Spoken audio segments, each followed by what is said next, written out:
Listo. Yo voy empezando a compartir pantalla. Compartir. Bueno, entonces, primero vamos a cerrar con lo que veníamos viendo antes. Bueno, entonces, la idea final va a ser que ustedes comparen tres métodos de la medición del volumen de un objeto, de un mismo objeto. Antes que empecemos, les voy a hacer una aclaración, sobre todo por algunas consultas que hubo, sobre este tipo de moneda. ¿Sí? Yo, como les dije antes, yo puse todas las monedas posibles porque no sabía qué era lo que tenían ustedes y bueno, en realidad hubo que resolverlo medio sobre la hora. Este tipo de monedas, en donde tienen un material en la zona central y otro material distinto en el anillo, tienen un problema, que es que la densidad no es uniforme. ¿Se acuerdan que yo les había dicho que para el método de la densidad, ese método no va a ser, este tipo de monedas no va a servir? Bueno, o sea, lo repito, no usen el método de la densidad, o por lo menos, si usan el método de la densidad, le va a estar faltando algo, que es la fracción volumétrica que tienen de uno y de otro material. ¿Sí? Eh, Uno podría resolver ese tema midiendo esa fracción volumétrica, podrían resolverlo ustedes mismos, eso. Está claro que si uno ya mide la fracción volumétrica, ya casi está midiendo el volumen. Entonces, decidan ustedes qué hacer. Pero en realidad, si solo tienen estas monedas, resuélvanlo de la manera más adecuada que les parezca. Pero dense cuenta que ese truquito de las fracciones que yo les di para una aleación no sirven, porque no es que en cualquier sector del material que yo agarre tengo ese porcentaje de cobre o ese porcentaje de aluminio. Yo tengo que mirar en el centro una cosa y en el borde otra. Y en todo caso, lo que tendría que hacer es conocer cuánto porcentaje del volumen total corresponde al anillo y cuánto porcentaje corresponde al disco. O sea, se me complica bastante más la cuenta y además encontrar encontrar la densidad efectiva ya se me convierte en encontrar el volumen relativo. Y entonces, como la idea es medir el volumen, tiene poco sentido que hagamos. ¿Está bien? Los que tengan alguna duda sobre eso, lo charlamos y, y en todo caso después vemos cómo. Acuérdense de que si ustedes pueden generar tres métodos distintos, ponele que no usen el de la densidad, no habría ningún problema. O sea, generen tres métodos distintos para medir el volumen y comparen esos tres métodos en los términos en los que hablamos, que son los que les voy a repetir ahora. Sí, Bueno, de aclaro eso, vuelta, usted. perdón, ¿no? Sí, Me meto sí, justamente por aclara, eso, aclara. sí, porque es lo que charlamos ahí, por el tema de varios grupos que yo les dije que midieran igual. Que midan igual No, mídanlo igual. siempre y cuando piensen que si tienen el dato, lo pueden hacer si tienen el total de los porcentajes de cada uno de los metales. Cuando uno mide y tiene en forma no uniforme cada material, compacto, por ejemplo, en este caso en el centro, ¿no? Una horquilla no principal, sino secundaria, lo que uno tendría que saber es qué porcentaje hay de cada uno de ellos. Ese es el problema. Más allá, digamos, de la no uniformidad, tiene que ver con que no conocemos en el total del volumen. Si lo conociéramos en el total del volumen, eso no tendría problema. Cuando lo midieron, si ustedes solamente tenían los porcentajes de cada uno de los metales en cada zona, si no se saben las zonas, no se puede usar. El tema sí lo pueden usar si es que ustedes conocen las zonas. Digamos, esa es la aclaración y por qué razón puede o no descartarse el método. Exacto. Bueno, si surge alguna duda sobre eso, por supuesto consulten y lo charlamos. Entonces, ¿qué tienen que presentar? Resultados y análisis de resultados. O sea, no es que va a ser una pavada, van a tener que contar lo que hicieron, pero justamente van a tener que contar lo que hicieron. O sea que si ustedes tomaron buenos apuntes, si hicieron a conciencia el trabajo, está bastante claro lo que tienen que hacer. Por ahí no estaría mal que entre hoy y mañana se comuniquen entre los grupos y hagan un pequeño borrador de qué es lo que van a contar y tengan bien organizadito eso. Acuérdense de que no hay que presentar todo, sino que decidan qué moneda van a usar y describan los 3 métodos que van a usar y analicen en términos de qué, de las magnitudes de medición directa, de las intermedias, de las finales, cómo es que los errores de las magnitudes de medición directa influyen en las intermedias y en las finales, si es que hacen más de un paso. Si escriben las ecuaciones del volumen en términos de las variables que miden ustedes directamente, entonces directamente analicen el error de esas variables en la cuenta final que terminan haciendo, expliciten esa cuenta, si es que usan una cuenta que no es fácilmente recordable de memoria, y analicen cómo influye el error de cada una de esas magnitudes en el error del volumen, tanto el error relativo como el error absoluto. Acuérdense que el error relativo les va a permitir comparar cómo influyen magnitudes con distintas unidades, por ejemplo, que eso el error absoluto no les permite. Hagan un juicio de ventajas y desventajas de cada método en términos de lo que charlamos en la clase, y las precauciones que tienen que tener y las limitaciones, ¿no? Acuérdense de las irregularidades, en qué método uno puede obviar esas irregularidades y en qué método no. Cómo ustedes tratan de pasar por encima de esas limitaciones, o simplemente tenerlas en cuenta y decir, bueno, guarda, con este método tengo que tener cuidado de que tengo esta limitación. Por ejemplo, el hecho de que la forma de la moneda tiene bordes que sobresalen, y uno tiene que, de alguna manera, pensar cómo eso influye en el resultado final.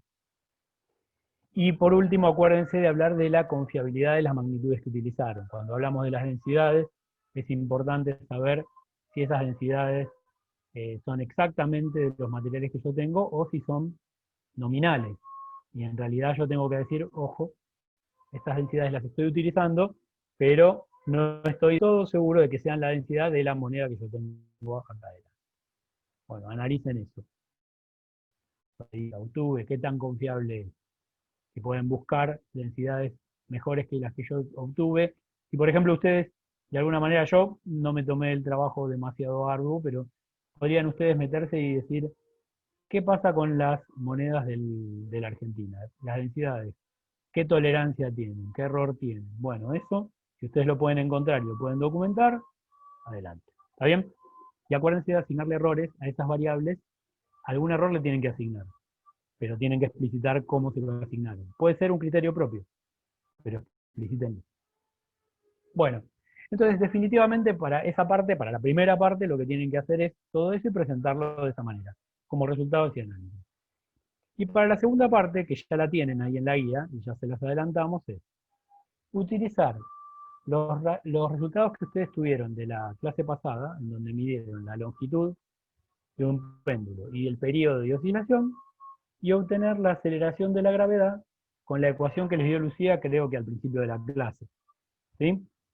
Y si no, ustedes la pueden encontrar en cualquier libro de física, la pueden buscar ustedes, y con esa ecuación pueden obtener G a partir de la longitud y del periodo.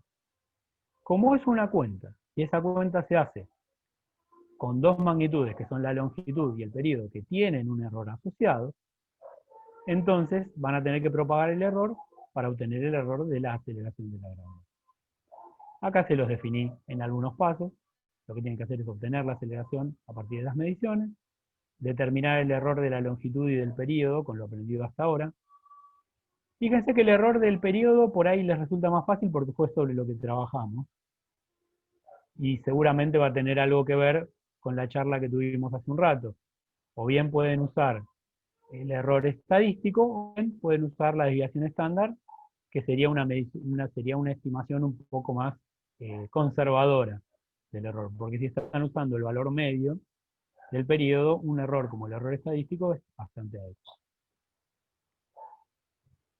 Una vez que tienen definido cuál es el error del periodo, queda el error de la longitud. Y el error de la longitud puede parecer fácil, porque uno lo mide, es un hilo, uno lo mide con una cinta métrica, pero piensen bien qué tan dificultoso es agarrar un hilo que está atado de 2 puntos, colocar una cinta métrica en el borde, buscar el otro borde de la cinta métrica que coincide con el borde de la tuerca que usaron, con el borde final de la tuerca que usaron, con el centro de esa tuerca, ¿qué tan fácil es determinar dónde se ubica el centro de esa tuerca?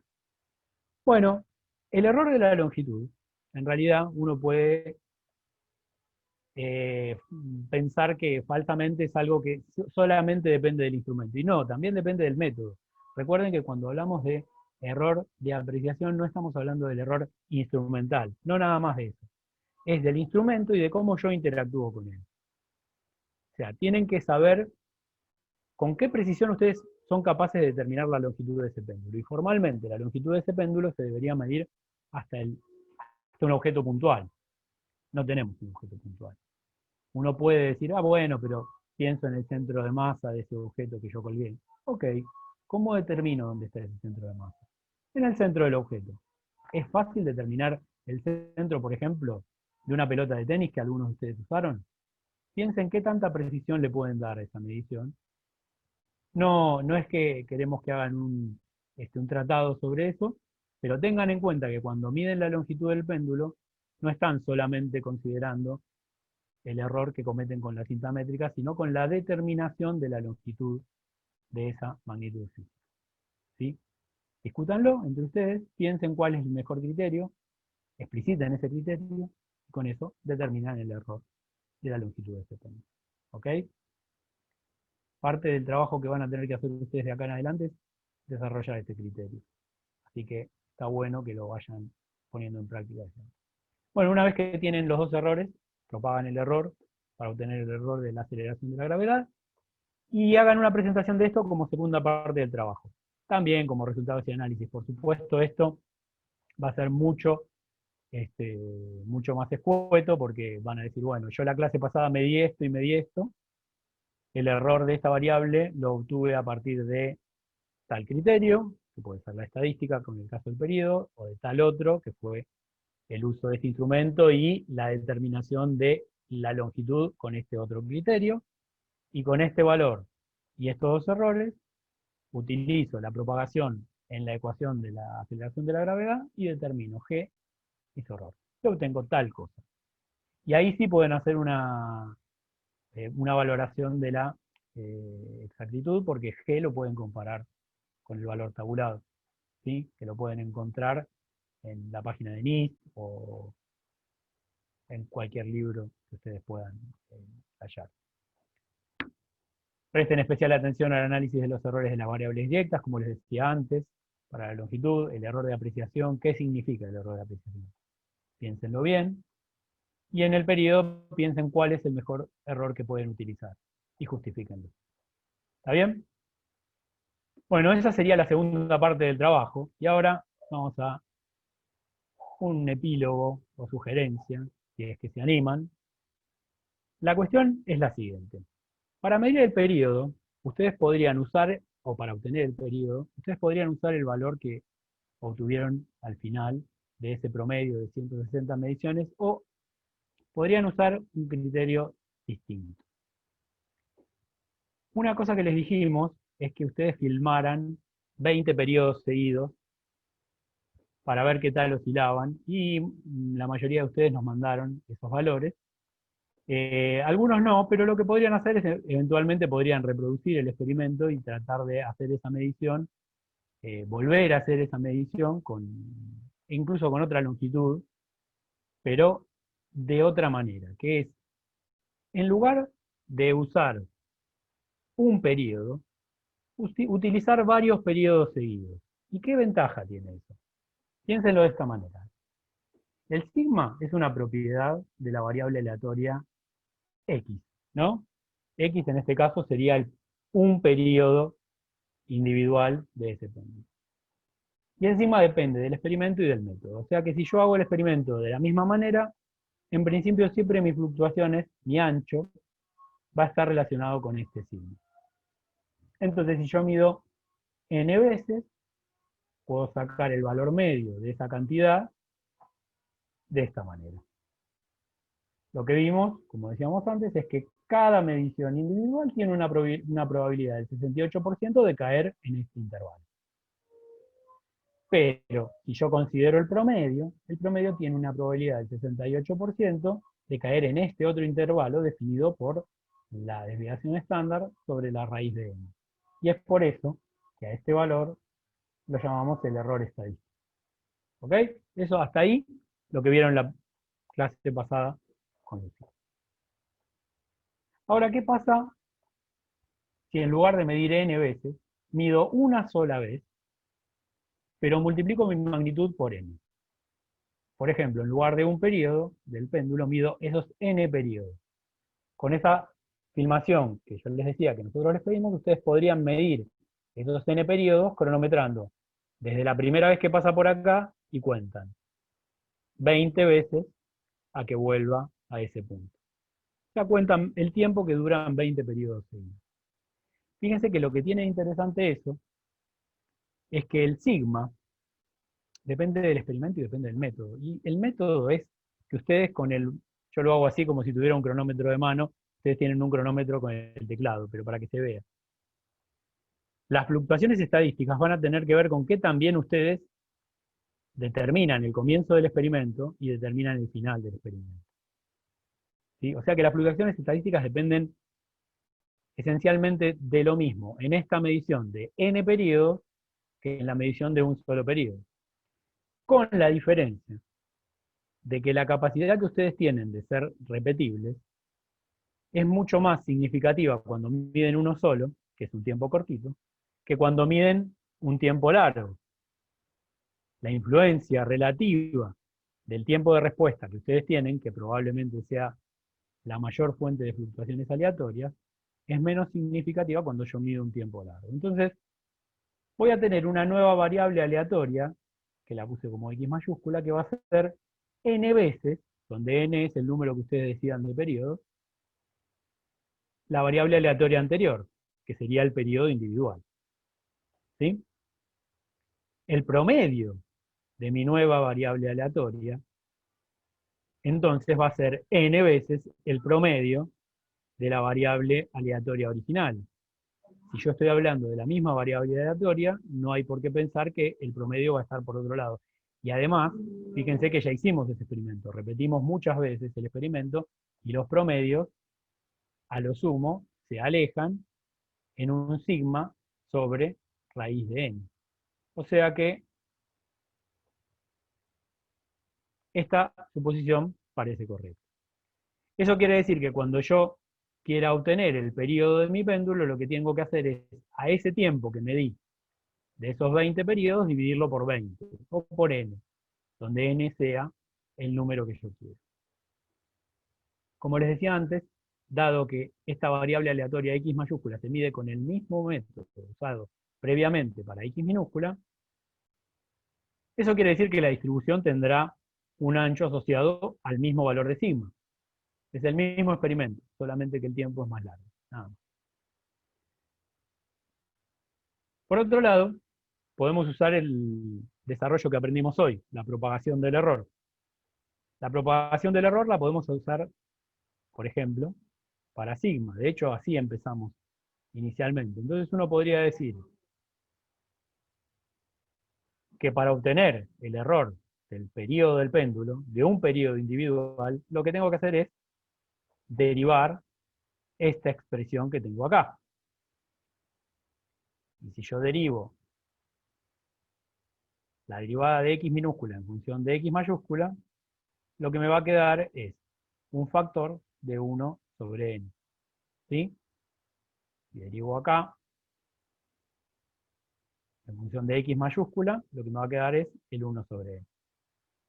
O sea, que el error propagado en mi variable x minúscula va a ser el sigma al cuadrado por 1 sobre n al cuadrado, porque el ancho asociado a esta variable va a estar dado por el mismo sigma que el ancho original cuando medimos de a un solo periodo.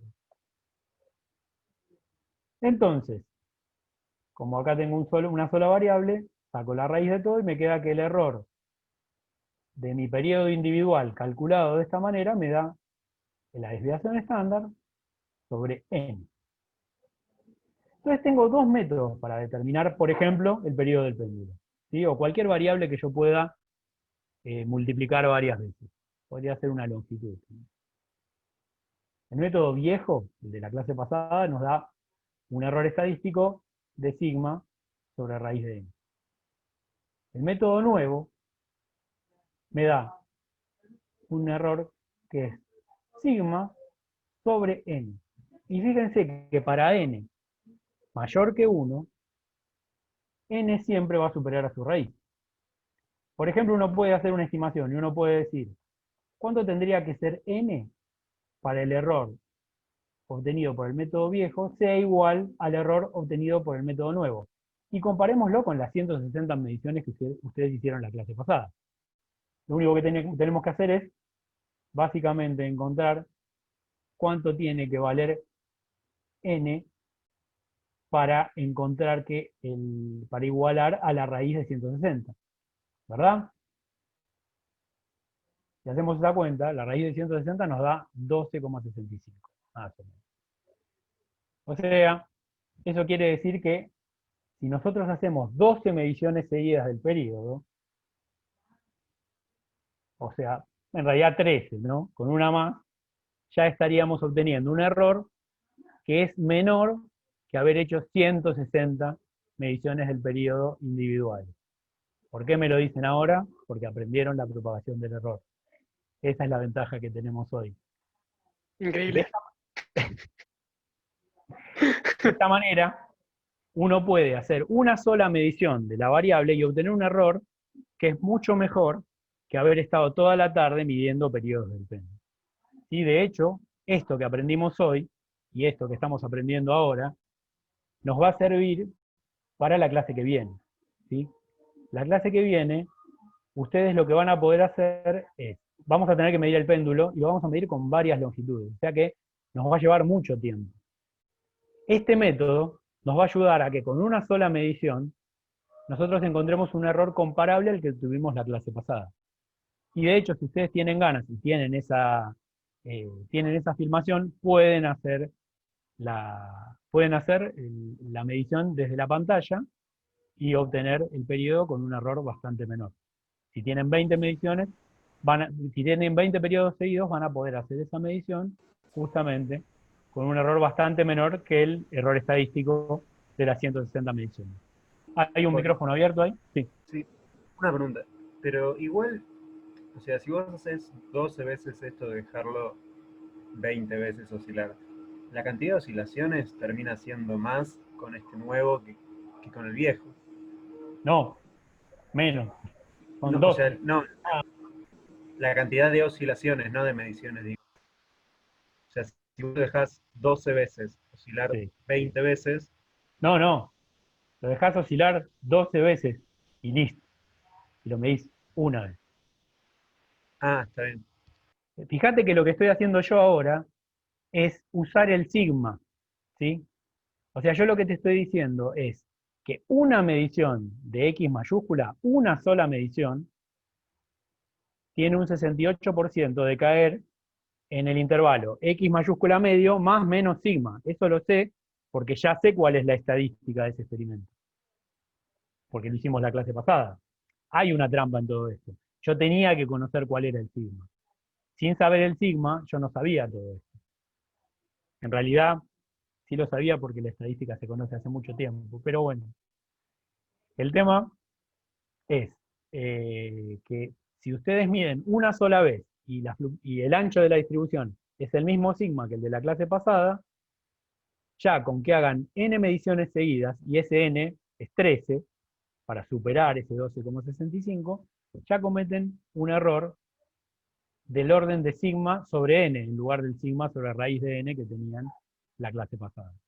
Por eso es que pueden reducir tanto el número de mediciones. ¿Se entiende la idea? Además de que nos odian. Sí, había interpretado mal yo. ¿Está bien? Bueno, eso lo pueden usar, esa técnica la pueden usar con la medición, con la medición sobre la filmación, o simplemente pueden quedarse con el sigma sobre raíz de n que calcularon la clase pasada para 160 mediciones y el promedio de las 160 mediciones. Es a decisión de ustedes, pero si quieren pueden probarlo para ir viéndolo. Y la clase que viene, de paso, les voy adelantando, ahora igual les doy un poquito más de detalle. Lo que vamos a hacer es volver a medir el péndulo, pero con distintas longitudes. Así que tengan preparado el material para la clase que viene y en un rato charlamos. Pero ahora entremos en consulta.